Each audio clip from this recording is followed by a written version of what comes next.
1 अप्रैल 1945।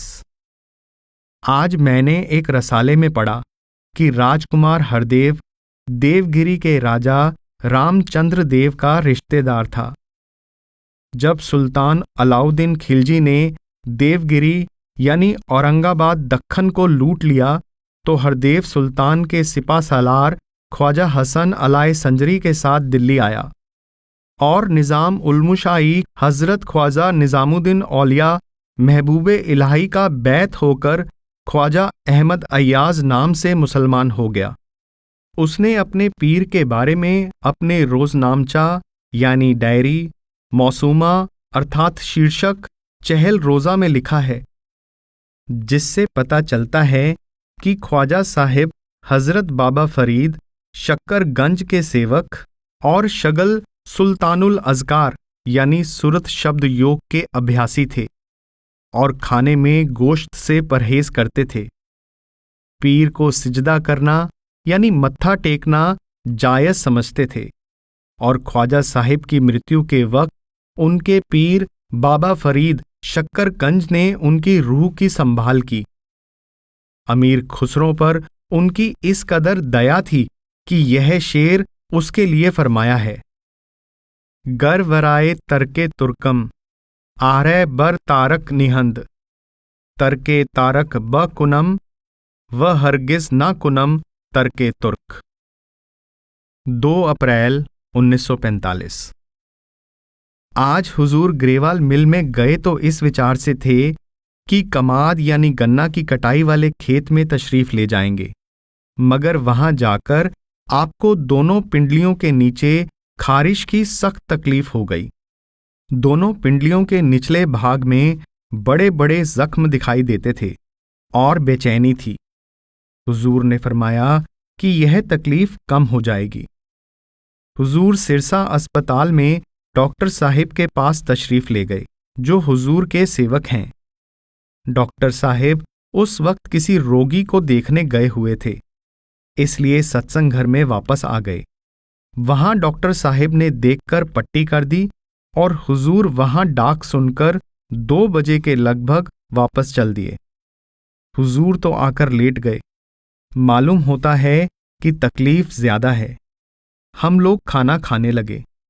इसके बाद 3 बजे के लगभग हुजूर ने खाना खाया, मगर हुजूर कल से हाजमे की खराबी की भी शिकायत कर रहे हैं और फरमा रहे हैं कि मैं हर तरह से परहेज करता हूं। अचार, मिर्च, खटाई सब छोड़ रखी है, फिर भी खारिश और हाजमे की खराबी पीछा नहीं छोड़ती है। सत्संगी लोगों को सिर दर्द हो तो फौरन घबराकर प्रार्थना करने के लिए चिट्ठी लिख देते हैं। हुजूर तो यह कहकर मालिक की मौज उफ तक नहीं करते। 3 से 4 अप्रैल 1945। हुजूर तांगे में सवार होकर सिकंदरपुर से दरबी गांव में अपनी नई खरीदी गई जमीन को देखने गए। यह सब गांव बारानी थे। बारानी यानी वह जमीन जिसमें केवल बारिश से सिंचाई हो। गांव से परे जिन खेतों में फसल खड़ी थी, उन्हें देखने के लिए घोड़े पर जाना पड़ा। कई मील का चक्कर लगा। मैं तो बिल्कुल थक गया। रात को सत्संग में भी नहीं जा सका, मगर हुजूर इतनी उम्र में भी हर रोज की तरह रात को सत्संग करते रहे। दूसरे दिन 3 बजे सिरसा तशरीफ ले गए। वहां पहले लोगों को नाम दिया, बाद में 5 बजे सत्संग किया और शाम के 7 बजे वापस आए। रात को सिकंदरपुर में फिर सत्संग के लिए एक शब्द लेने को कह रहे हैं। 5 अप्रैल 1945। आज राय बहादुर साहिब के एक रिश्तेदार तशरीफ लाए और हुजूर के साथ तांगे में थेड़ी रसूलपुर आदि देखने गए। हुजूर ने उनको बताया कि किसी समय यह सारा इलाका बड़ा उपजाऊ और आबाद था। शायद उस वक्त बौद्ध धर्म का जोर था, क्योंकि अब भी खंडरों में से बुद्ध की मूर्तियां निकलती हैं। उस समय यहां एक बड़ा दरिया बहता था, जिसके दोनों किनारों पर आबादियां थीं। एक टीला जिसको पत्थर वाली ठेड़ी कहते हैं, वहां किसी राजा का महल रहा होगा, क्योंकि उस पर इस कदर भारी लाल लाल पत्थर पड़े हुए हैं जो छकड़ों में भी नहीं आ सकते थे। उस इलाके में दूर दूर तक कोई लाल पत्थर का पहाड़ नहीं है, इसलिए अनुमान यह है कि ये पत्थर दरिया में किश्तियों पर लाए गए होंगे। एक सुरंग जो शायद जमीन में से एक किले से दूसरे किले तक जाती थी, उसमें जो ईंटों का फर्श था, उस फर्श में एक ईंट 9-9 इंच मोटी और चौड़ी और 1.5 फुट लंबी थी, जो अब तक निकलती हैं। किसी पहाड़ी राजा ने उस दरिया के बहाव को रोक दिया तो सारा इलाका बर्बाद हो गया, क्योंकि यहां बारिश की कमी थी। एक जमींदार ने बताया कि कई खंडरात को देखकर ऐसा लगता है कि वे 3-3 बार एक दूसरे के बाद आबाद हुए होंगे, क्योंकि सबसे नीचे और ऊपर आबादी की चीजें निकलती हैं। चुनाचे इस्तेमाल किया हुआ एक सिलबट्टा भी निकला। हुजूर ने फिर फरमाया कि मैंने 20 साल पहाड़ में नौकरी की, 10 साल मरी के पहाड़ों में, 7 साल एबटाबाद, 2 साल चिराट, 1 साल काले पहाड़ की मुहिम में, और जब 1913 में यहां जमीन खरीदी तो मुसलमान काश्तकारों की हालत बहुत खराब थी। उनको नहरी जमीन की कोई कद्र ना थी। आराम तलब लोग थे जो बारानी में बारिश होने पर बीज बो आते और फसल पकने पर काटकर ले जाते। अब देखो, यही लोग बड़े अच्छे जमींदार, मेहनती और खुशहाल बन गए हैं। अब हर एक कमाद यानी गन्ना लगाता है। कर्जे उतर गए और ये लोग पैसे वाले हो गए। सारी सर्दी के मौसम में दिन रात खेतों में मेहनत करते हैं। बेकारी के कारण इनमें जो खराबियां थी, यानी आपस में लड़ाई झगड़ा, पशुओं को चुराना आदि, सब दूर हो गईं। अच्छी मिसाल बनने का यह असर होता है। हर रोज रात को एक शब्द लिया जाता है, क्योंकि काम का जोर कम हो गया है।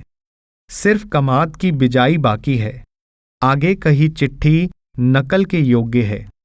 राधा स्वामी दयाल की दया, राधा स्वामी सहाय। 31 मार्च 1945।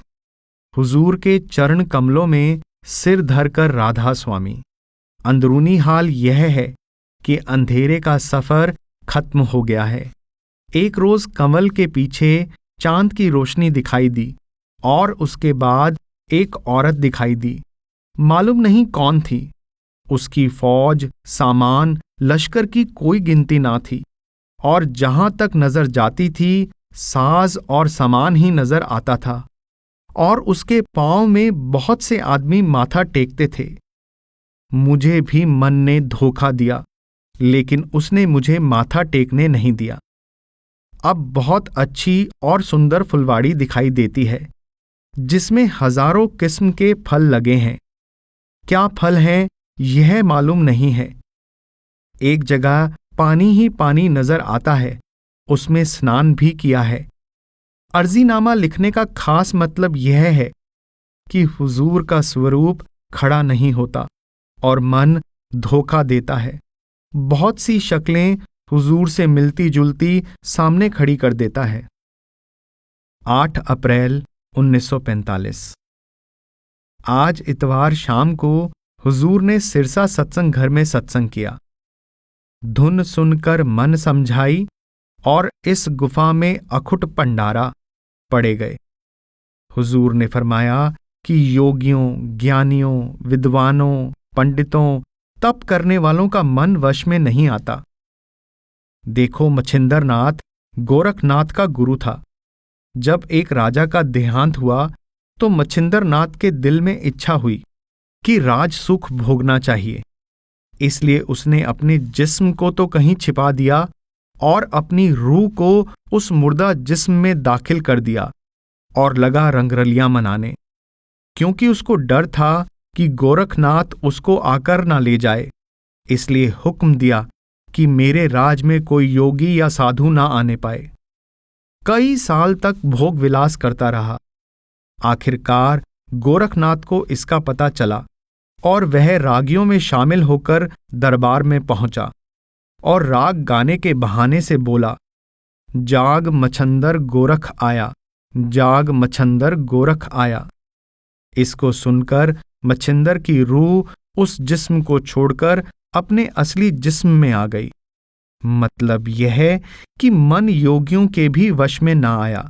अगर मन वश में आया तो शब्द का रस लेकर आया। 12 से 13 अप्रैल 1945। आज सूरज निकलने के बाद यानी बृहस्पतिवार की सुबह को सिकंदरपुर से कार में रवाना होकर डबवाली, भटिंडा, जगेड़ा, ढिल्लों, लुधियाना के रास्ते डेरा आए। यह रास्ता सरहिंद नहर की भटिंडा ब्रांच पर है और बड़ा सुहावना है, क्योंकि नहर की पटरी पर वृक्षों की खूब छाया है और चारों ओर हरे हरे खेत हैं। इस बार नहर खूब भरी हुई थी। नहर की पटरी पर 90 मील चलना पड़ता है। क्योंकि मौसम गर्मी का था, इसलिए ठंडी हवा के कारण सफर आराम से कट गया। लुधियाना आकर गर्मी मालूम हुई। वहां खाना खाकर जालंधर शहर 2 घंटे ठहरे और कपूरथला होते हुए शाम के 7 बजे डेरा आ पहुंचे। दूसरे दिन बैसाखी का त्योहार था। इस बार कराची, यूपी, रावलपिंडी आदि दूर दूर स्थानों से लोग आए हुए थे। सत्संग में मासिक सत्संग जैसी ही भीड़ थी।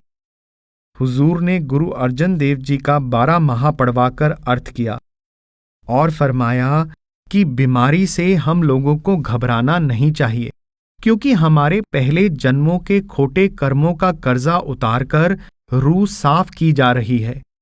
बाबा जी महाराज के समय का किस्सा हुजूर ने सुनाया कि एक बीबी की दाढ़ में सख्त दर्द हो रहा था, जिसकी वजह से वह बहुत चिल्ला रही थी। रात का समय था। लोगों ने हुजूर बाबा जी महाराज से प्रार्थना की तो उन्होंने फरमाया कि इस औरत ने किसी पिछले जन्म में जेवरों के लालच में एक लड़के को मारा था। वह लड़का कीड़ा बनकर बदला ले रहा है। 14 अप्रैल 1945। आज कई अफसर आए हुए थे। हुजूर ने कबीर साहिब का शब्द कर नैनो दीदार महल में प्यारा है पढ़वाकर अर्थ किया। सहस्रदल कमल को 12 दल का कमल भी कहते हैं, क्योंकि वहां की 10 धुनें, सुरत और शब्द 12 हो जाते हैं। 15 अप्रैल की सुबह को होशियारपुर के पास बस्सी गुलाम हुसैन जाने की तैयारी है। 16 अप्रैल 1945। कल सुबह 7 बजे डेरा से कार में चलकर हुजूर महाराज जी 9 बजे बस्सी गुलाम हुसैन आ पहुंचे। यह बस्ती होशियारपुर से गगरेट को जाने वाली सड़क से 2 मील हटकर दाएं तरफ को है और होशियारपुर से सारा फासला 5 मील का है। आबादी से आधा मील परे चौधरी सोमाराम के फार्म पर हुजूर और संगत की रिहाइश और लंगर का प्रबंध किया गया था और उसके पास ही सत्संग का शामियाना लगा था। मोटर कार से उतरकर हुजूर सीधे उस शामियाने में तशरीफ ले गए। वहां एक शब्द श्री गुरु ग्रंथ साहिब का रामा रम रामो सुन मन पीजय पढ़वाकर अपने निवास स्थान पर 10 बजे के करीब आ गए। यह बस्ती बड़ी हरी भरी और उपजाऊ प्रतीत होती है। जमीन रेतीली है, मगर होशियारपुर से नजदीक होने के कारण लोग आलू एवं सब्जियां लगाकर खूब रुपया कमाते हैं और खाद भी शहर से लाकर खेतों में डालते हैं। कुओं का पानी बहुत नजदीक है। जगह जगह रहट चल रहे हैं और आंवले के वृक्ष, कमाद यानी गन्ना, गेहूं, चारा और आम के अनगिनत वृक्ष दिखाई देते हैं, जिनकी छाया ठंडी और घनी है। ध्यान दें, रहट यानी पर्शियन वाटर व्हील, सिंचाई के लिए रहट। रहट चलाने के लिए भैंसा जोता जाता था। आजकल बोरिंग करके मशीन पाइप द्वारा पानी फेंका जाता है। शाम को 3 बजे से 5 बजे तक कबीर साहिब की वाणी में से कर नैनो दीदार महल में प्यारा है का पाठ किया गया। सत्संग में स्त्रियों और पुरुषों के अतिरिक्त बहुत से साधु महात्मा उपस्थित थे। मौसम सुहावना था। हुजूर ने कबीर साहिब की वाणी को मौलाना रूम, शम्स तबरेज और कुरान शरीफ के हवालों से समझाया, क्योंकि बहुत से मुसलमान भी सत्संग में उपस्थित थे। फरमाया कि पिंड के 6 चक्र प्रतिबिंब का प्रतिबिंब हैं। जो योगी लोग इनमें विचरते हैं वे बेकार ही मेहनत करते हैं। जिस वक्त उम्र लंबी होती थी तो 100-200 साल लगाकर इन 6 चक्रों को पार कर लेना कुछ बड़ी बात ना थी, मगर कलयुग में जब उम्र केवल 50-60 साल के आसपास होती है, यह जरूरी नहीं कि इंसान पहले मूल चक्र और इंद्रिय चक्र आदि में अपनी आत्मा और मन को ले जाए, जो आंखों के पीछे बैठे हैं। असली रूहानी देश तो अंतर में है। क्यों न आंखों से ऊपर की चढ़ाई की जाए। शाम को सत्संग में यहाँ के आसपास के साधु और महंत भी शामिल थे और उनको स्वामी जी की वाणी में से नाम निर्णय और श्री गुरु ग्रंथ साहिब में से तेरिया खाणी तेरिया बाणी बिन नावे सब परम पुलाणी सुनाया गया और मुसलमानों को तुलसी साहिब का शब्द दिल का हुजरा साफ कर जाना के आने के लिए पढ़कर बताया गया कि असली मस्जिद इंसान का शरीर है, जो खुदा ने खुद बनाया है और जिसमें खुदा रहता है। इंसान का मन अगर दुनिया के भोग विलास से परे है, रहनी पवित्र है और संसार का मोह नहीं है, तो खुदा का नूर दिल में जरूर आएगा। 17 से 19 अप्रैल 1945 सुबह 8 बजे हुजूर ने सत्संग फरमाया। फिर कार में चलकर बहादुरपुर के उदासी गुरुद्वारे में आए। वहां एक बूढ़े बुजुर्ग महंत बड़े प्रेम से मिले, क्योंकि उनकी इच्छा पर ही हुजूर वहां तशरीफ ले गए थे। उस गुरुद्वारे में पहले श्री गुरु ग्रंथ साहिब के एक शब्द की व्याख्या की गई। फिर ग्रंथ साहिब वाले कमरे में जाकर श्री गुरु ग्रंथ साहिब और बाबा श्रीचंद जी की मूर्ति के दर्शन किए। ध्यान दें, बाबा श्रीचंद जी गुरु नानक देव जी के बड़े सुपुत्र, जिनके शिष्यों ने उदासी संप्रदाय की नींव रखी। उसके बाद वहां से चलकर प्रोफेसर पुरी के मकान पर आधा घंटा ठहरकर जालंधर छावनी होते हुए जालंधर शहर में सरदार साहिब के मकान पर तशरीफ ले गए। वहां 1 घंटा ठहरे और वहां से चलकर शाम के 5 बजे के करीब डेरा पहुंचे। हुजूर आजकल अपनी सेहत की खराबी की बात कर रहे हैं। ऐसी बात उन्होंने पहले कभी नहीं की थी। आज फरमाने लगे कि मैं अब अप्रैल के मासिक सत्संग पर नाम नहीं दे सकूंगा। आज 19 अप्रैल को सत्संग सरदार गुलाब सिंह जी ने किया। कल हुजूर जुकाम के कारण सत्संग में तशरीफ ना लाए थे, आज तशरीफ लाए हैं। मोरी रुणचुण लाया पैणे सावण आया, श्री गुरु ग्रंथ साहिब में से लिया गया। विरह का शब्द है, जिससे यह जाहिर होता है कि खुदा रोने से मिलता है। जैसा कबीर साहिब फरमाते हैं, कबीर हंसना दूर कर रोने से कर चीत, बिन रोए क्यों पाइए प्रेम प्यारा मीत। हंस हंस कंत न पाया जिन पाया तिन रोए, हांसी खेले पिए मिले तो कौन दुहागिन होए। ऐसा ही मौलाना रूम ने कहा है, जोर रा बगुजार ओ जारी रा बगीर, रहम सुए जारी आयाद ए फकीर। अर्थात ए साधु, तू अहंकार को छोड़कर फरियाद और पुकार पर जोर दे, क्योंकि दया मेहर फरियाद और पुकार की ओर से ही आती है।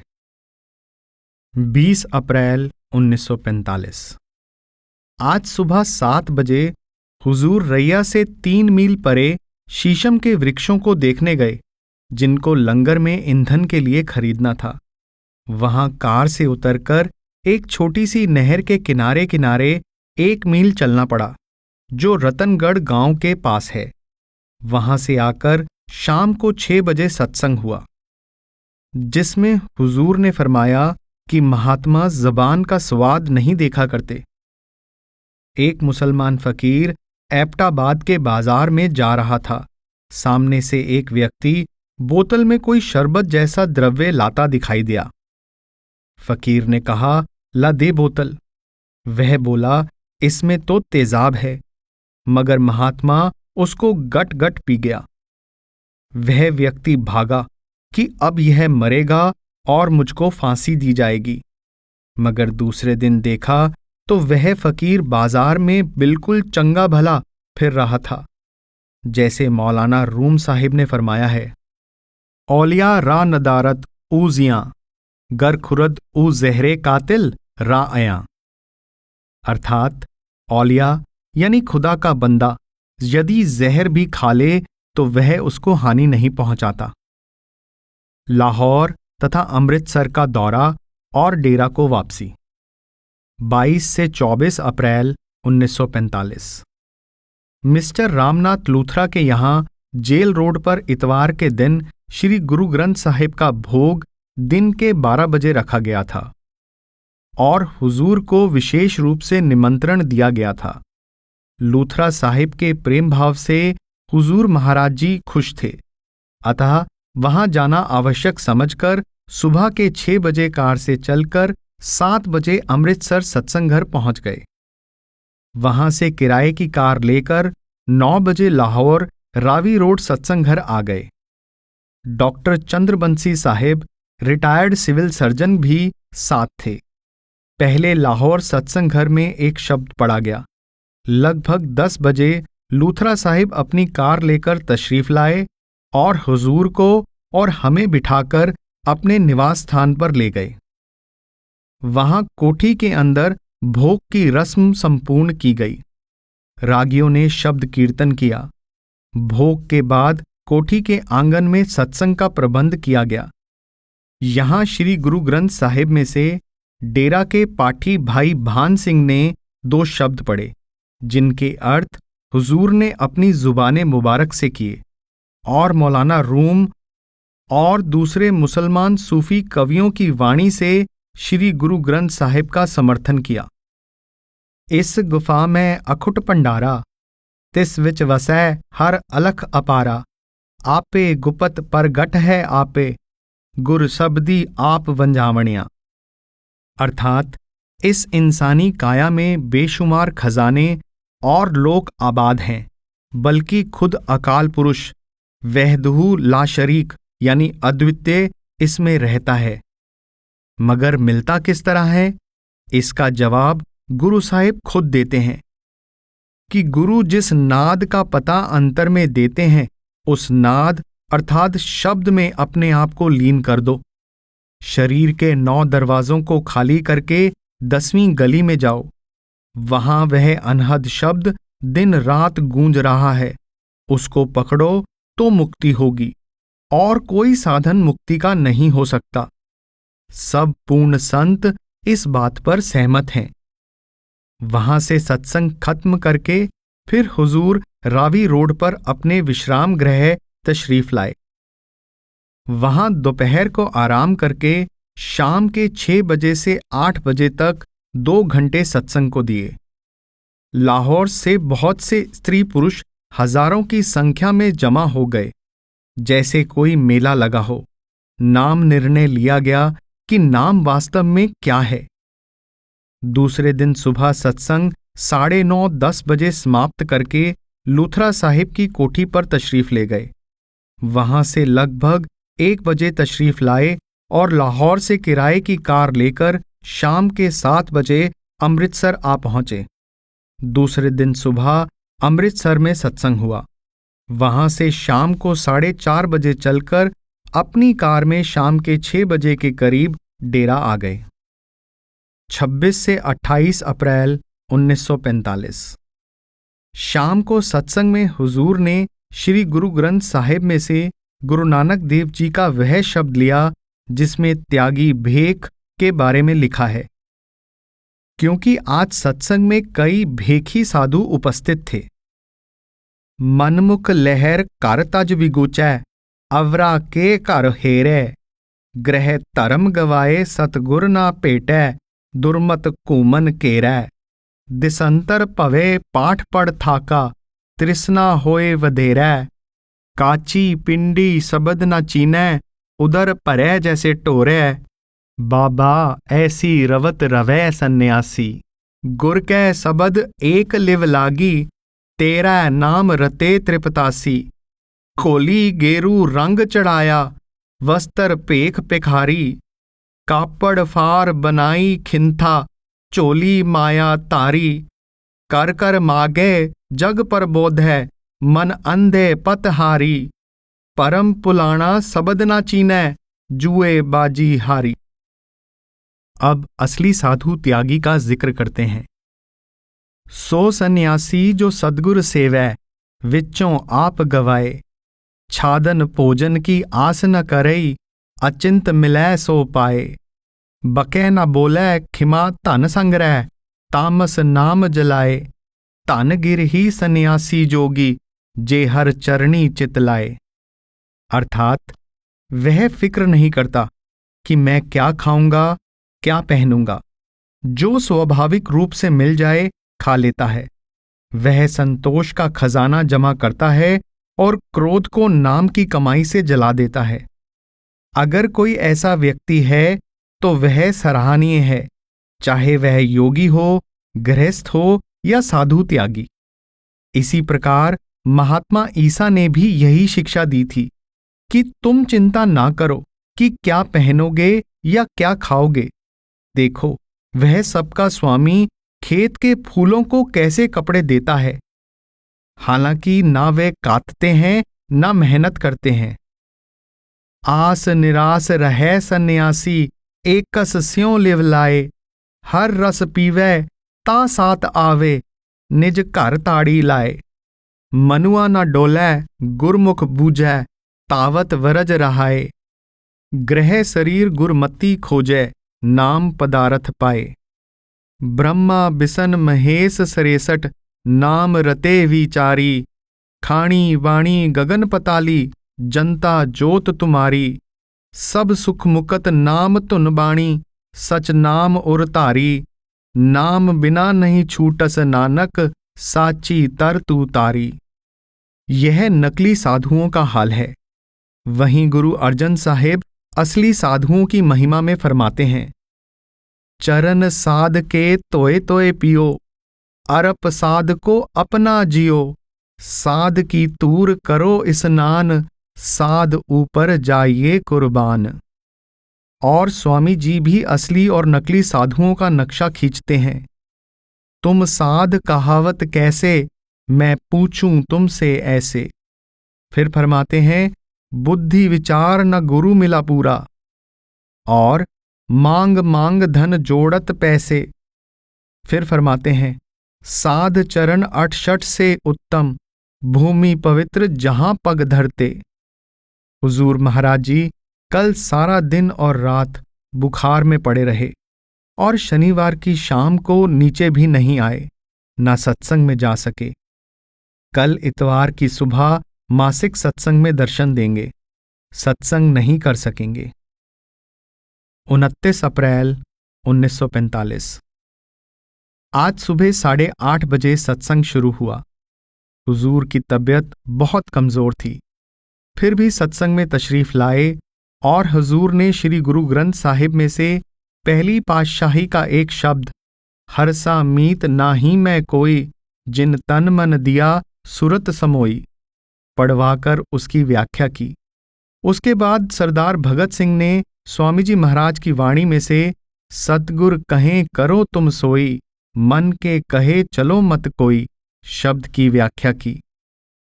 इतवार के मासिक सत्संग में तरन तारन तहसील के एक बूढ़े सिख जाट ने अपनी दास्तान बयान की कि मेरा भांजा डाकू था और मेरी नूंह यानी बहू को कब्जे में करके मेरे घर में छिपने की जगह बनाना चाहता था। वह मेरे अनाथ पोते को मारकर खुद मेरे मकान पर अधिकार जमाने का इरादा रखता था। सहसा इससे पहले कि वह मुझको मार डाले, मैंने अपनी तलवार से कत्ल करके रात को उसका शव खेत में फेंक दिया। फिर पुलिस ने मौके पर आकर मुझे और मेरी बहू को गिरफ्तार कर लिया। तब मेरी बहू ने मुझसे कहा कि यह शरीर तो अपना नहीं, झूठ ना बोलना, सच सच कह देना। इस पर हम दोनों ने सच सच कह दिया। मगर मेरी बहू को गवाह बनाकर मुझे कत्ल के जुर्म में गिरफ्तार करके जुडिशल हवालात में दे दिया और कई दिन तक वहां रखा। मैं हवालात में भजन सिमरन करता तो मेरे साथी कैदी मेरा मजाक उड़ाते।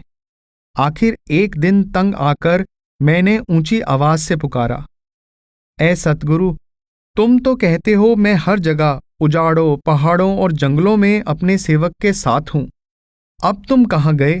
मेरी मदद क्यों नहीं करते?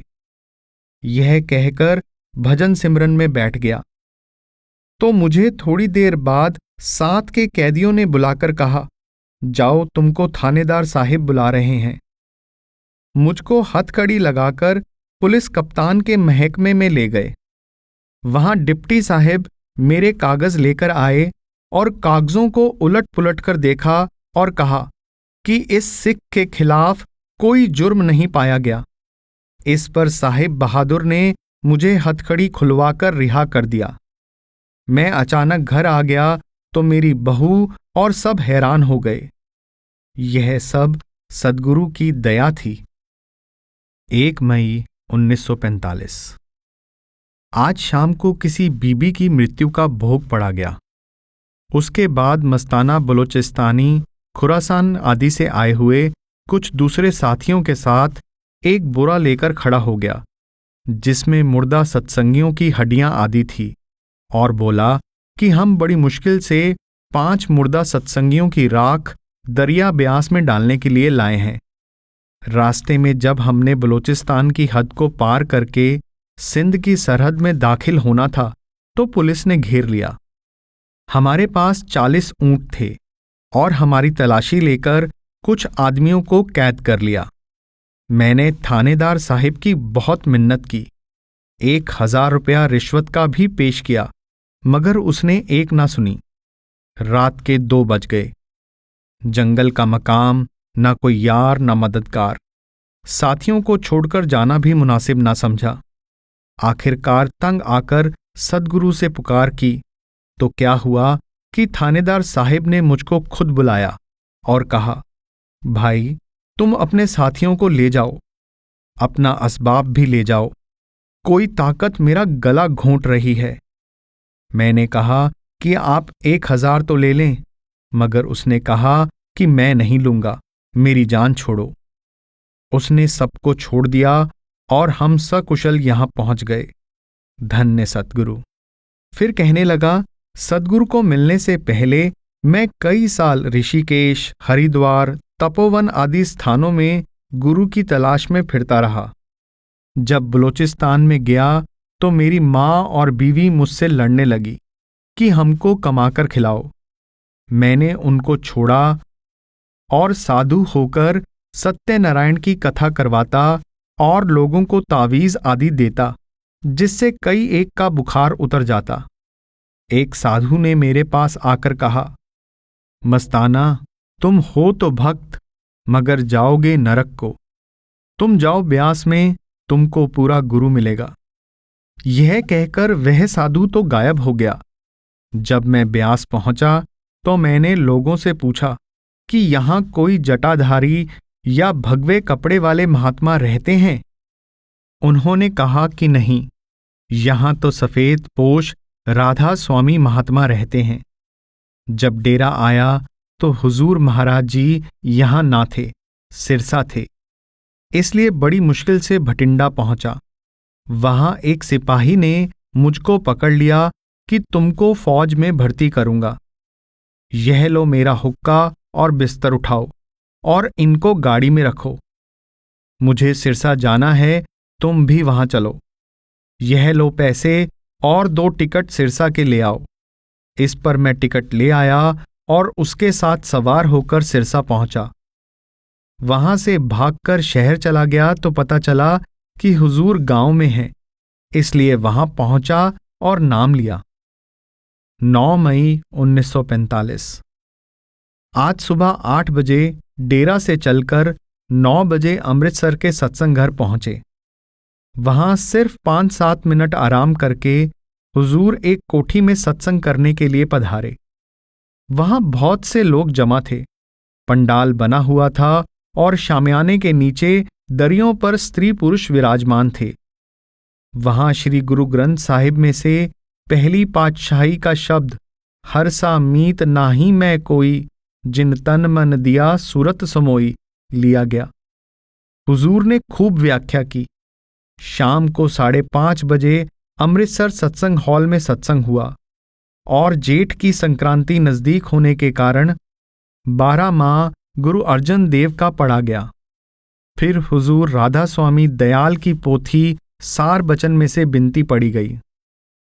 इसी समय संत तेजा सिंह महंत निर्मला अखाड़ा अमृतसर तशरीफ लाए और गुरमत सिद्धांत पर विचार करते रहे और फरमाया कि आपके इस ग्रंथ की भूमिका से जाहिर होता है कि आपने राधा स्वामी का कोई नया मजहब नहीं चलाया है। हुजूर ने फरमाया कि यह बिल्कुल सच है। जो शिक्षा 10 गुरु साहिबान की है, अर्थात सुरत शब्द का अभ्यास, वही राधा स्वामी की शिक्षा है और स्वामी पद श्री गुरु ग्रंथ साहिब के अनुसार कुल मालिक की उच्चतम अवस्था का नाम है। हुजूर स्वामी जी महाराज ने इसके आगे राधा यानी रूह का शब्द लगा दिया कि रूह का स्वामी, और कोई मतभेद नहीं है। सरदार कृपाल सिंह ने भी यह शेर पढ़ा, हरचे मां करदेम बरखुद हेच, ना बीना ना करद, दरमियाने खाना गुम कर देम साहिब खाना रा। अर्थात जो हमने अपने साथ किया, किसी अंधे ने भी अपने साथ ना किया होगा। हमने तो घर में ही घर के मालिक को गुम कर दिया। वहां से 9 बजे के करीब चलकर रात के 10 बजे डेरा पहुंचे। रास्ते में कार में हुजूर ने कई बार अपने चरणों को खुजलाया, जिससे मैंने अनुमान लगाया कि खारिश अभी बाकी है। 11 मई 1945। आज गुरु सेवा का विषय लिया गया।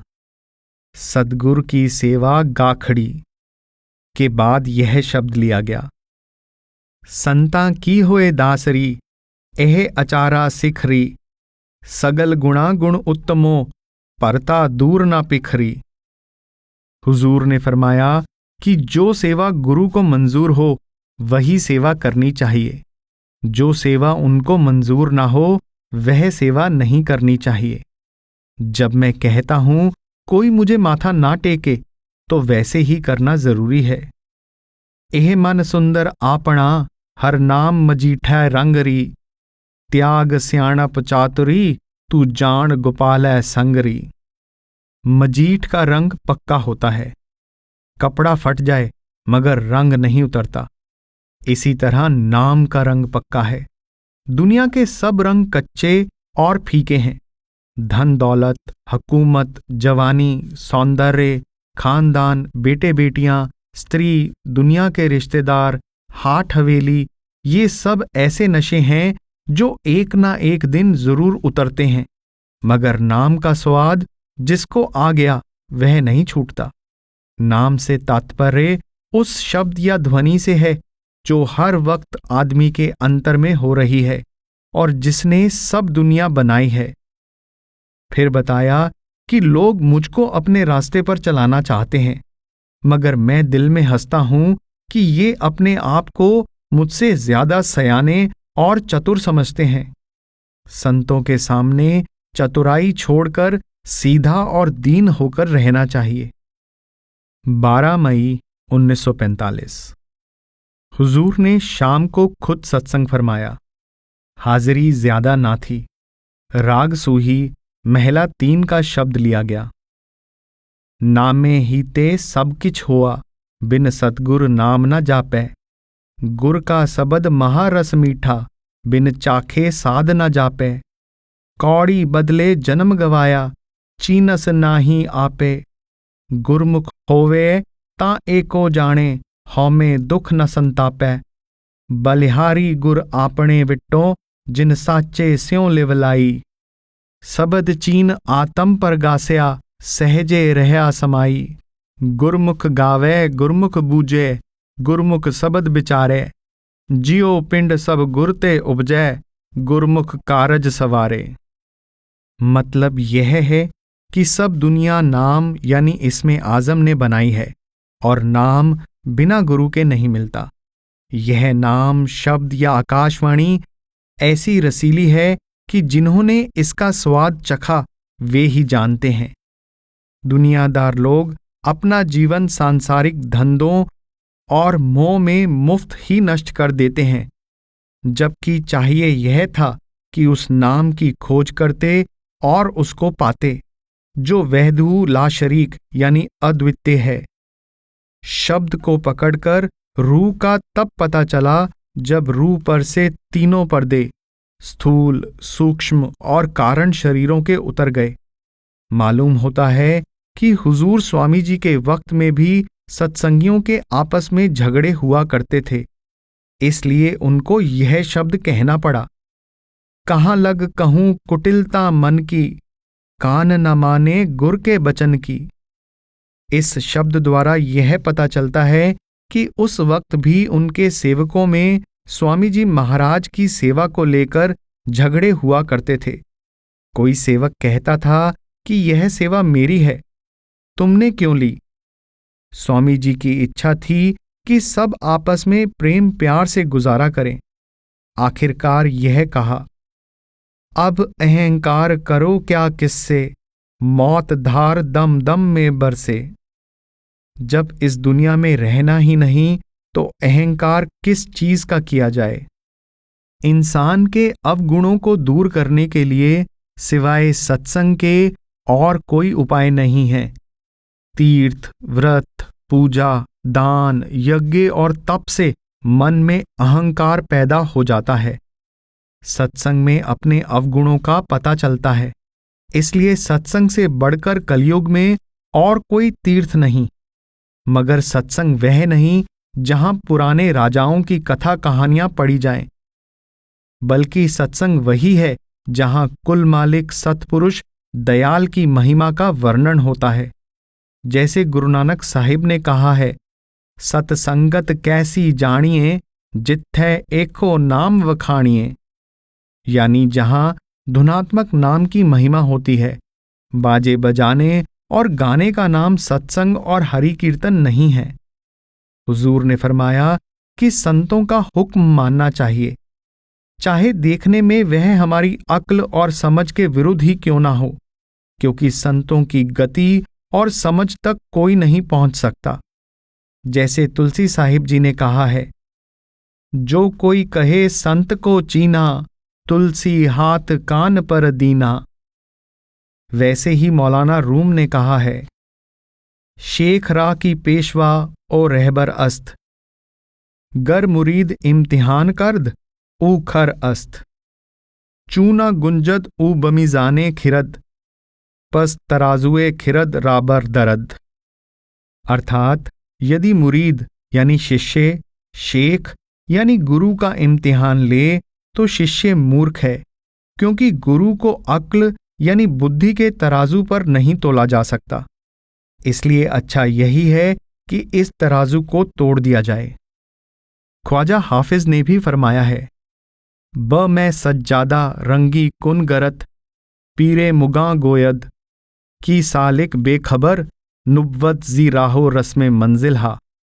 अर्थात अगर मुर्शिद यानी पूरा गुरु कहे कि सज्जादा यानी नमाज पढ़ने वाला मुसल्ला शराब में रंग ले तो रंग ले, क्योंकि गुरु मंजिल की राह और रस्मों से अनजान नहीं होता। 14 मई 1945। आज जेठ महीने की संक्रांति होने के कारण बड़े सत्संग हॉल के बाहर 9 बजे सत्संग 12 माह श्री गुरु ग्रंथ साहिब में से किया गया। उसके बाद जब प्रसाद बट रहा था तो एक बीबी ने मीराबाई के 2 शब्द और एक शब्द कबीर साहिब का पढ़कर सुनाया, जिसमें बड़ी विरहा थी। कबीर साहिब का शब्द यह था, घूंघट का पट खोल रे, तो को पीव मिलेंगे, घट घट में वही साईं रमता, कटुक बचन मत बोल रे।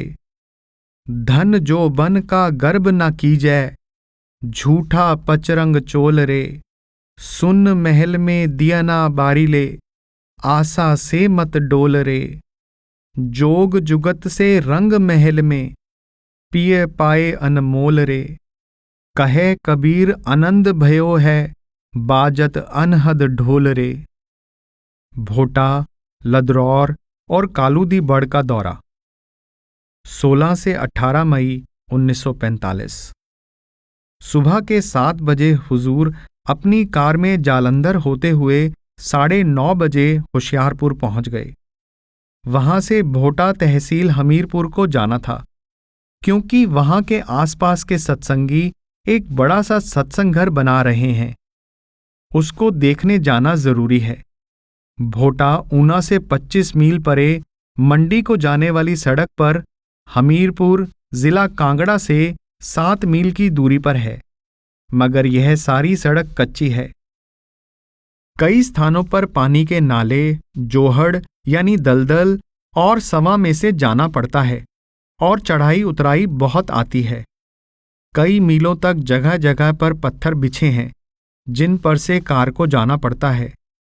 इसलिए किराए की कार ले जानी मुनासिब समझी।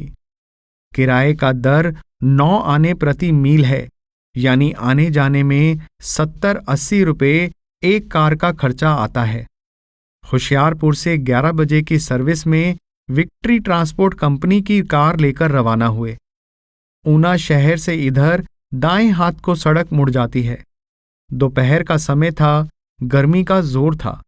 कच्ची सड़क का बहुत सा हिस्सा ऊंचा नीचा, टूटा फूटा और पथरीला है। इसके बाद बड़ी सख्त चढ़ाई आती है। उस चढ़ाई की चोटी पर तलाई नाम का एक बाजार आता है, जिसके पास रानी साहिबा मनकोटी ने एक बड़े बड़ के वृक्ष के नीचे पक्का चबूतरा मुसाफिरों के आराम करने के लिए बनवाया है, और राजा साहेब कटहर ने एक पक्की सराय बनवाई है। यहां पहुंचकर ऊना की गर्मी से और गर्म हवा से छुटकारा मिल जाता है। यहां ना गर्मी है, ना ज्यादा सर्दी है। यहां हुजूर की एक सेविका रहती है। उसका पति हलवाई की दुकान चलाता है। उसने बड़ी भक्ति दिखाई। कमरे में झाड़ू देकर चारपाइयां बिछा दी, ठंडे पानी का घड़ा भरकर ले आई, और जो खाना साथ लाए थे बड़े आनंद से खाया। वहां से फिर उतराई शुरू हो गई। रास्ते में कई स्थानों पर पानी को पार करके जाना पड़ा। काफी उतराई के बाद कुछ देर तक सीधे जाकर फिर चढ़ाई शुरू हो गई। बड़सर का थाना और आबादी ऊंचाई पर है। वहां हमने कार को रोककर पानी पिया और बनी बग्गी के पास से होते हुए आगे गए। रास्ते में डंडा थुहर, बांस और आम के वृक्ष देखने में आए। रास्ते में हमें बहुत से खच्चर और ऊंट माल से लदे हुए ऊपर जाते हुए मिले, जिनसे मालूम होता है कि होशियारपुर के रास्ते इन पहाड़ों में बहुत तिजारत यानी व्यापार जारी है, जहां बेशुमार आबादी है। गांव आबाद हैं। लोगों ने अपनी अपनी जमीन में खूबसूरत मकान बना रखे हैं। बहुत से आमों के वृक्ष तो पिछले जाड़े में सख्त बर्फ पड़ने के कारण सूखे से दिखाई देते हैं। जगह जगह टीन के कनस्तर दिखाई दे रहे हैं, और कई बार नीचे से खाली टीन खच्चरों पर लदे हुए आते दिखाई दिए। ये सब टीन यहाँ के चीड़ के वृक्षों में से गंदा बरोजा भरकर फिर नीचे जाएंगे। यहाँ सफर खुशगवार है। हवा गर्म नहीं है, मगर सड़क में कई स्थानों पर गड्ढे होने के कारण कभी कभी हमारी कार नीचे जाती है और कभी एकदम ऊपर उठती है। शाम के 5 बजे हम भोटा पहुंच गए। यह होशियारपुर से 55 मील का फासला है, और मैदानों में पक्की सड़क पर यह रास्ता 2 घंटे से ज्यादा का नहीं, मगर हमें 6 घंटे लगे। यहां आकर देखा कि एक पहाड़ी पर टी शक्ल का 2 मंजिला सत्संग घर बना हुआ है, लेकिन अभी तक छत नहीं पड़ी है। सबसे ऊपर स्लेट की छत बनाई जाएगी और बीच में लकड़ी के फट्टे लकड़ी के शहतीरों पर डाले जाएंगे। हमें इस बिना छत के मकान में ठहराया गया। आसपास कोई उचित जगह रहने के लिए नहीं थी। मौसम सुहावना था। रात को अंदर बड़े आराम से सोए। दूसरे दिन सुबह 8 बजे सार बचन राधा स्वामी छंदबंद में से सद्गुरु का नाम पुकारो, सद्गुरु को हीरे धारो लिया गया। सारे सत्संग घर का निरीक्षण किया गया और प्रबंधकों से कहा गया कि बरसात से पहले पहले छत बनवाने की कोशिश करें। भोटा ऐसी जगह है जहां से हमीरपुर 7 मील, सुजानपुर टिहरा, नादौन आदि नजदीक हैं और मंडी बिलासपुर सुकेत भी दूर नहीं है। इन सब रियासतों के लोग यहां आसानी से पैदल आकर सत्संग सुनकर वापस जा सकते हैं। उनके लिए ब्यास डेरा जाना बड़ा मुश्किल है। आने जाने में तकलीफ और ज्यादा समय लगने के अतिरिक्त बड़ा भारी खर्च आता है, जो ये गरीब पहाड़ी लोग बर्दाश्त नहीं कर सकते। इस सत्संग घर के बनने से इन सब रियासतों के सत्संगियों को बड़ा भारी फायदा होगा। इस पहाड़ी के नीचे नजदीक ही खड्ड में पानी पीने के लिए बावली यानी बावड़ी है। यहां 12 महीने नहाने धोने और पीने के लिए काफी पानी मिल सकता है। भोटा में बाजार भी काफी बड़ा है। यहां दूध, मिठाई आदि सब चीजें मिलती हैं।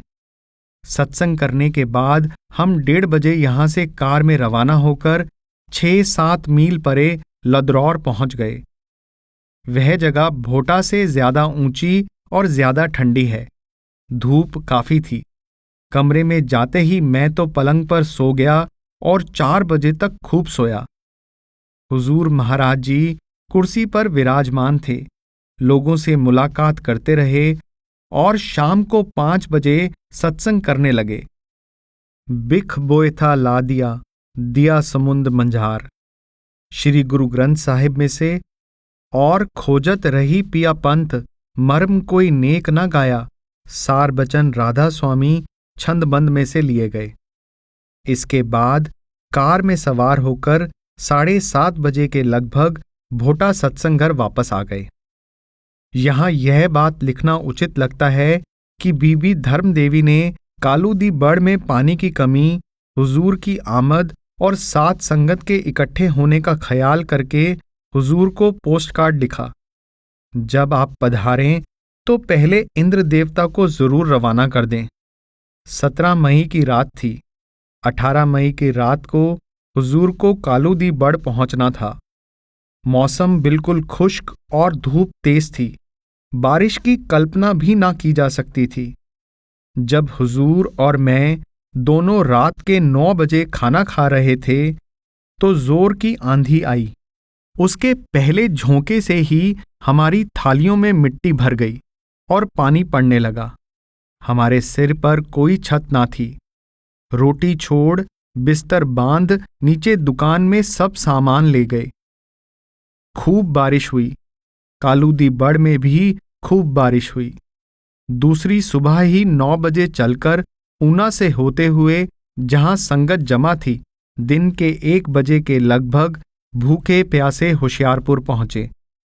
होशियारपुर में भी प्रोफेसर साहिब के आग्रह करने पर हमने केवल पानी पिया। वहां से 2 बजे रवाना होकर शाम के 4 बजे कालूदी बड़ आ पहुंचे। यहां भी मौसम थोड़ा ठंडा था। मुझे अफसोस हुआ कि कोई गर्म वास्कट, बनियान या कोट लेकर नहीं आया था। कालूदी बड़ में निर्माण कार्य में बड़ी तरक्की हुई है। हमारे ठहरने की जगह और दफ्तर के आसपास चारों तरफ बरामदा छता जा चुका है और पत्थर का जीना लग चुका है। रसोई और गुसलखाने सब तैयार हो चुके हैं। संगत के लिए लंगर घर, स्टोर रूम और शेड डाले जा चुके हैं। छत पर सीमेंट के हौज में पानी इकट्ठा किया जाता है। अब यह जगह स्वर्ग का टुकड़ा मालूम होती है। मौसम बहुत अच्छा है, न सर्दी है न गर्मी। हवा सुहावनी और दृश्य मनोहर और शांत हैं। हुजूर ने बहुत पसंद किया और फरमाया कि जुलाई और अगस्त 2 महीने यहां पर गुजारे जा सकते हैं। यह जगह सेहत के लिए बहुत अच्छी मालूम होती है। कल शाम को केवल एक शब्द श्री गुरु ग्रंथ साहिब में से महला 5 का लिया गया। नैनो नींद पर दृष्ट विकार, श्रवण सोए सुन निंद विचार, रसना सोई लोभ मीठे साध, मन सोया माया बिस्माद। और सगल सहेली अपने रस माती, ग्रह अपने की खबर न जाती। अर्थात 5 कर्मेंद्रियां इस दुनिया के स्वादों में फंसकर उस दुनिया से बेखबर हो गईं और मन भी दुनिया के नज़ारे देखकर उस सूक्ष्म दुनिया से बेखबर हो गया। सब अपने असली घर को भूल गए। इस गफलत से जागने के लिए पूरा गुरु नाम और नाम का अभ्यास जरूरी है। माँ बाप, दुनिया के रिश्तेदार हमारी मदद नहीं कर सकते। काम, क्रोध आदि 5 डाकू हमारे शरीर रूपी शहर को मनमाने ढंग से लूट रहे हैं, क्योंकि शरीर के शहर में पहरा देने वाले 5 कर्मेंद्रियां, मन और आत्मा सब बेखबर होकर गहरी नींद सो रहे हैं। और जो अमृत शरीर में परमात्मा ने आत्मा के लिए रखा है, उसको वे डाकू पी रहे हैं। और यह मूर्ख जीव दुनिया के खट्टे मीठे भोग विलास, धन दौलत और जायदादों के नशे में चूर होकर अपनी असली और स्थायी दौलत अमृत से वंचित हो रहा है। मौत के बाद खाली हाथ जाएगा। और फायदा तो क्या होना है? यह अपनी असली पूंजी यानी आयु को खोकर सिर पीटता हुआ नरक या 84 में डाला जाएगा। यह इसलिए कि ना तो इसने जीते जी पूरे गुरु की तलाश की और ना ही पूरे गुरु की शिक्षा के अनुसार भक्ति की। 19 से 22 मई 1945। आज एक सत्संगी का आगे वर्णित पत्र मिला। मेरे प्रीतम जी, मेरी गलती माफ करना जी। मुझ गरीब पर दया की दृष्टि करना जी। एक दिन मैं भजन पर बैठा, एक काला निशान बढ़ता देखा। बीच में रोशनी आती थी। रूह अंदर गई। वन, बगीचे, मंदिर, ऊंची नीची घाटियों पर पीर और मुरीद यानी गुरु और शिष्य जा रहे थे। रफ्तार बहुत तेज थी, जैसे आतिशबाजी जाती है ऐसी तेजी से जा रहे थे। आगे एक जगह आई, सुहावनी, सुंदर, आसपास सितारे चमकते मालूम होते थे। यह जगह चौकोनी यानी चौकोर आकार की है। इसमें एक नग्न बालक झूले में झूलते देखा। बिजली की चमक दिखाई देती थी, जिसकी रोशनी अति शीतल थी। आगे एक शहर देखा। बहुत सी स्त्रियां हाथ जोड़कर खड़ी थी, चुप सी, कुछ नहीं बोली। मैंने सद्गुरु से पूछा, जगह का नाम? प्रीतम जी यानी सद्गुरु ने बताया, यह इंद्रपुरी की परियां हैं। आगे विष्णुपुरी, शिवपुरी, बहुत सी परियां देखने में आई। अनेक प्रकार के मंदिर देखे। फिर एक सुनहरे रंग का आदमी घुटने टेक कर बैठा था, सिर झुकाए हुए था। मैंने पूछा कि यह कौन है? आपने फरमाया कि यह धर्मराय है। फिर एक तांगा मिला जिसमें 4-5 सत्संगी थे और साथ में आप और मैं। हम बहुत तेजी से जा रहे थे। आगे बहुत सा पानी दिखाई दिया। मैंने पूछा, इसको कैसे पार करेंगे? तो आपने एक तरफ देखा और एक नाव आ गई। उसमें बिठाकर सद्गुरु जी ने पार किया। आगे अत्यंत प्रकाश में पहुंचे तो सद्गुरु जी ने मेरा हाथ पकड़कर छाती से लगा लिया। 2 से 1 हो गए।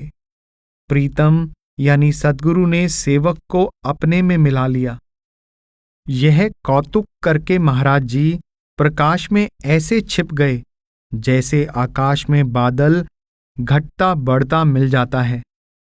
फिर रूह उदास हुई तो शहंशाह ठाठ से बन ठन कर सिंहासन पर विराजमान होकर प्रकाश से निकल आए। रूह को बहुत खुशी हुई। उसके कुछ दिन बाद एक पुरुष देखा। उसके रोम रोम में आपका स्वरूप ऐसा सुहाता था जैसे लाल जड़े हुए हैं। इस बात का मुझे पता देना कि यह कौन सी रूह थी। जब हम कार में भोटा से ऊना को आ रहे थे, हुजूर ने भाई शादी की किसी बात पर 2 लतीफे सुनाए।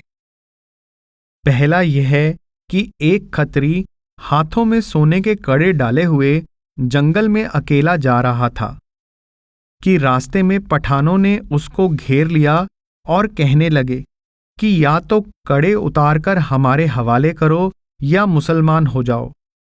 खत्री ने दिल में सोचा कि कड़े कीमती हैं, क्यों नुकसान उठाऊं। अगर मुसलमान हो गया तो घर जाकर फिर हिंदू हो जाऊंगा। यह सोचकर उसने पठानों को जवाब दिया, मैं मुसलमान होता हूं, मुझे कलमा पढ़ाओ। अब पठानों को कलमा खुद भूला हुआ था, पढ़ाएं किस तरह। एक दूसरे का मुंह देखने लगे, फिर बोले कि नहीं, तुम कड़े दे जाओ। खत्री ने आग्रह किया कि मैं मुसलमान होता हूं। इस पर पठानों ने शर्मिंदा होकर उसे छोड़ दिया। ऐसा ही एक और प्रसंग है। एक कोतवाल मियां शाह मोहम्मद अपने इलाके में घोड़ा खरीदने गए। एक गंवार से एक घोड़ा 100 रुपये में मोल लिया, मगर रुपया साथ लेकर नहीं आए थे। गंवार को कहा कि मैं घोड़ा ले जाता हूं, तुम शहर आ जाना और रुपया ले जाना। मेरा नाम शाह मोहम्मद है, सारा शहर मुझे जानता है, किसी से पूछकर मेरे घर आ जाना। अतः 2-3 दिन बाद गंवार शहर में गया, मगर वह शाह मोहम्मद नाम तो भूल गया, काला मोहम्मद याद रहा। शहर में हर एक से पूछता फिरा, मियां काला मोहम्मद का घर कहाँ है, कौन बताए। आखिरकार जब शाम हो गई तो एक समझदार आदमी उसको मिला। उसने सोचा कि यह गंवार आदमी नाम भूल गया है, उसको मियां शाह मोहम्मद के पास ले गया। तो गंवार ने बहुत गुस्से में आकर कोतवाल साहिब को कहा कि आप तो कहते थे कि शहर का बच्चा बच्चा आपका नाम जानता है, मगर आपको तो आपके पड़ोसी भी नहीं जानते। कोतवाल ने कहा कि क्या नाम पूछा था। वह बोला, काला मोहम्मद ही तुमने बताया था। उसने कहा, बेशक तेरा कसूर नहीं, मेरा ही कसूर है कि तेरे जैसे मूर्ख से पाला पड़ा। कालू दी बड़ में 24 मई की सुबह तक ठहरेंगे। यहां हर रोज शाम को 6 बजे से 8 बजे तक हुजूर स्वयं सत्संग फरमाते हैं। कई हजार लोग आ जाते हैं। एक बार गुरु गुरु में हृदय धरती, एक बार कर नैनो दीदार महल में प्यारा है, कबीर साहिब की वाणी में से, और फिर एक बार गुरु अर्जन देव का शब्द, सूरत देख ना भूल गवारा, मिथन मुहारा चूट पसारा, लिए गए। यहां मौसम सुहावना है, रात को अंदर सो सकते हैं। हवा ठंडी ठंडी चलती है। सिर्फ सुबह के 10 बजे से धूप में घूमना मुश्किल हो जाता है। शाम के 6 बजे बाहर घूमा जा सकता है। यहां से गोपीपुर डेरा तहसील कांगड़ा बिल्कुल साथ मिलता है। इस तहसील के गांव टिपरी और दूसरे देहात की पहाड़ियां और खेती की जमीनें कालू दी बड़ यानी बरेट गांव तहसील ऊना से मिली हुई हैं। 23 मई 1945। आज सुबह और शाम को नाम दिया गया। कल सुबह 7-8 बजे वापस डेरा जाना है। डेरा में निवास 24 मई 1945। सुबह को 7 बजे कालू दी बड़ से कार में रवाना होकर 9:15 बजे के लगभग होशियारपुर प्रोफेसर लेखराजपुरी के यहां पहुंचे। कहा जाता है कि प्रोफेसर साहिब की एक लड़की, जिसकी आयु 4-5 साल की है, पिछले जन्म का हाल जानती है कि पिछले जन्म में वह होशियारपुर में फलां बुक सेलर की लड़की थी और फलां फलां उसकी बहन थी। उनका घर मोहल्ला वकीलावाला में था। उसकी माताजी ने बताया कि जब 2 साल की थी तब भी यह कहा करती थी कि मेरी बहन फलां फलां, मेरा भापा यानी पिता फलां था। आखिरकार उसको तांगे में बिठाकर उस बाजार में ले गए तो अपने बाप को पहचान लिया। नौकर का नाम बताया तो उस दुकानदार ने कहा कि वह नौकर तो नौकरी छोड़कर चला गया और फिर घर गई और कहा, यह मेरा गुसलखाना है, यह मेरा ट्रंक है। मेरा पहला भापा तो पतलून नहीं पहनता था, ना उनके यहाँ बाबा जी यानी हुजूर महाराज आया करते थे। होशियारपुर से रवाना होकर जालंधर आधे घंटे में आ पहुंचे। वहां 1.5 घंटा ठहरे। मुझे बाजार से कुछ सामान खरीदना था। फिर वहां से चलकर दिन के 12:30 बजे डेरा पहुंचे। हुजूर ने शाम को श्री गुरु ग्रंथ साहिब में से सत्संग किया। हुजूर की सेहत अच्छी नहीं है, लगातार सेहत की शिकायत करते हैं, मगर काम बराबर किए जा रहे हैं। 25 मई 1945। आज शाम के सत्संग में स्वामी जी महाराज के सार बचन राधा स्वामी छंदबंद में से यह शब्द लिया गया जो परमार्थ की जान है। गुरु क्यों ना संहार, तेरा नर्तन बीता भरम में, दारा सुत परिवार, ठगियन संग क्यों खोवही, क्यों नहीं करत विचार, जग मिथ्या यह है सही, मन है बड़ा गवार, मोह रहा कर प्यार, छूटे कैसे जार से, शब्द बिना कोई नाही, जो काढ़े इस फंद से, ताते शब्द किवाड़, खोलो गुर कुंजी पकड़। यह शब्द ऐसा सरल और स्पष्ट है कि व्याख्या की जरूरत ही नहीं है। 26 मई 1945। आज शाम के सत्संग में पहले तो सार बचन राधा स्वामी छंदबंद में से गुरु गुरु मैं हृदय धरती, आत्म परमात्म नहीं मानूं लिया गया। स्वामी जी ने इस शब्द में यह कहा है कि यह हिदायत उन लोगों के लिए है जिनको परमात्मा से मिलने का शौक और इश्क है, यानी जो परमात्मा के प्रेमी हैं। जो धन और स्त्री के प्रेम में गिरफ्तार हैं, स्वामी जी फरमाते हैं कि उनके लिए मेरा उपदेश नहीं है, उनको गुरु की जरूरत नहीं है। वे अपने अपने बाप दादा के विश्वास और टेक पर टिके रहें।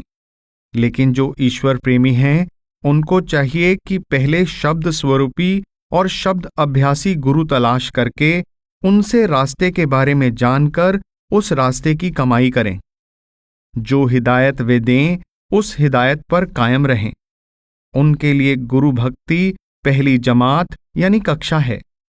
इस शब्द में आत्म से मतलब सगुण ब्रह्म और परमात्म से मतलब निर्गुण ब्रह्म है। उसके बाद कबीर साहिब का यह शब्द लिया गया, गुरु से लगन कठिन है भाई, लगन लगे बिन काज ना सरी है, जीव प्रलय होई जाई। जैसे पपीहा प्यासा बुंद का, पिया पिया रटलाई, प्यासे प्राण तलफ दिन राती, और नीर ना भाई। जैसे मिर्गा शब्द स्नेही, शब्द सुनन को जाई, शब्द सुने और प्राण दान दे, तनिको नाही डेराई। जैसे सती चढ़ी सत ऊपर, पिए की राह मन भाई, पावक देख डरे वह नाही, हंसत बैठ सरा माई। दो दल सन्मुख आन जुड़े हैं, सूरा लेत लड़ाई, टूक टूक होई गिरे धरनी पर, खेत छोड़ नहीं जाई। छोड़ो तन अपने की आशा, निर्भय होए गुन गाई। कहत कबीर सुनो भाई साधो, नाही तो जन्म नसाई। 27 मई 1945। आज सुबह 8 बजे सत्संग शुरू हुआ। कल गुरु की महिमा ली गई थी, आज शब्द यानी निदाय आसमानी की महिमा ली गई। पहले श्री गुरु ग्रंथ साहिब में से राग मारू महला 3 का शब्द लिया गया। काया कंचन सबद विचारा, तिथे हर वसे, जिसदा अंत न पारावारा। अन दिन हर से वहो सच्ची बाणी, हर जियो सबद मिलाएंदा। हर चेत है तिन बलिहारे जाऊं, गुर के सबद तिन मेल मिलाऊं। तिन की तूर लाई मुख मस्तक, सतसंगत बै गुण गाएंदा। हर के गुण गावा जे हर प्रभ पावा, अंतर हर नाम सबद सुहावा, गुरबाणी चौकुंडी सुनिए, साचे नाम समाइंदा। इसके साथ ही देखिए शम्स तबरेज। आमद निदाए बेचूं, न अज दरूं न बेरूं, न चप न रास्त, न पस न अज बराबर आमद, गोई की आंची सुई अस्त आंसू की जुस्तु जुइस्त, गोई कुजा कुनमरो आंसू की आसर आमद, दस्तूर नीस्त जारा ता गोयद ई बयारा, वरना जी कुफ्र रुस्ती हर जा की काफिर आमद। अर्थात मुझे एक निराला शब्द सुनाई दे रहा है जो ना अंदर से आता है ना बाहर से, ना बाईं ओर से ना दाईं ओर से, और ना ही बराबर से आ रहा है। तुम पूछोगे फिर वह कहां से आ रहा है? यह उधर से आ रहा है जिधर तुम खोज कर रहे हो। तुम पूछोगे किधर को मुंह करें? उसी ओर जिस तरफ से ही यह बादशाह आ रहा है। जिस ओर से वह आ रहा है उसके विषय में बातें करने का नियम नहीं है, वरना यदि काफिर यानी मनमुख भी उसको सुनते तो कुफ्र यानी पाप से मुक्ति पा जाते। मतलब यह है कि वह मनुष्य शरीर सोना है जो शब्द यानी निदाएं बेचूं को सुने, क्योंकि मनुष्य शरीर खुदा के रहने का घर है और खुदा उस निदाए आसमानी यानी शब्द के द्वारा ही मिल सकता है। आगे चलकर गुरु साहिब क्या फरमाते हैं? सो जन साचा जे अंतर पाले, गुर के सबद हर नदर निहाले, ज्ञान अंजन पाए गुर सबदी, नदरी नदर मिलाइंदा। लोग तीर्थ, मूर्ति, मंदिर, मस्जिद, खानकाहा, ग्रंथ पोथी, इंजील यानी बाइबल, कुरान, वेद में खुदा की तलाश करते हैं, मगर यह तलाश करते हुए सब गलती पर हैं। सत्य मार्ग पर वे ही लोग हैं जो अपने अंतर में खुदा की तलाश करते हैं और मुर्शिद कामिल यानी पूरे सद्गुरु से आकाशवाणी यानी शब्द का भेद लेकर आकाशवाणी के जरिए अपने अंतर में परमेश्वर को ढूंढते हैं। एक कित आए जन्म गवाए, मनमुख लागे दूजै पाए, एह वेला फिर हाथ न आवे, पग खिसिए पछताइंदा। वे लोग जो खुदा को छोड़कर दूसरों से मोहब्बत करने लगे, उन्होंने अपनी कीमती आयु बर्बाद कर दी और मृत्यु के समय निराश होकर हाथ मलते हुए चले गए। उन्होंने यह मौका खो दिया।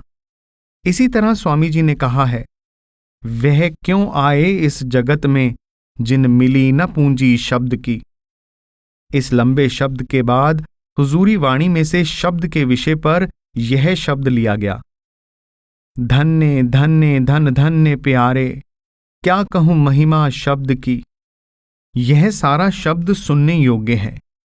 इसका मतलब यह है कि शब्द यानी उस रूहानी आवाज में कौन सी खास बात है जो मन को वश में कर लेती है। तो जवाब यह है कि शब्द के स्वाद से बढ़कर इस दुनिया में कोई स्वाद नहीं। इस दुनिया में प्रायः सब स्वादों से बढ़कर काम यानी भोग विलास का स्वाद माना जाता है, मगर हुजूर महाराज जी फरमाते हैं कि जब शब्द के द्वारा उस अमर देश में रूह चली जाती है तो वहां की रचना ऐसी सुहावनी है कि यह दुनिया उसके सामने बिल्कुल तुच्छ मालूम होती है। मन इस दुनिया के स्वादों को छोड़ देता है और जब मन ने स्वादों का चटोरापन छोड़ा तब समझो मन वश में आ गया। संतों की शिक्षा के अनुसार मनुष्य का इस दुनिया में आने का उद्देश्य ही यही है कि शब्द को हासिल करे।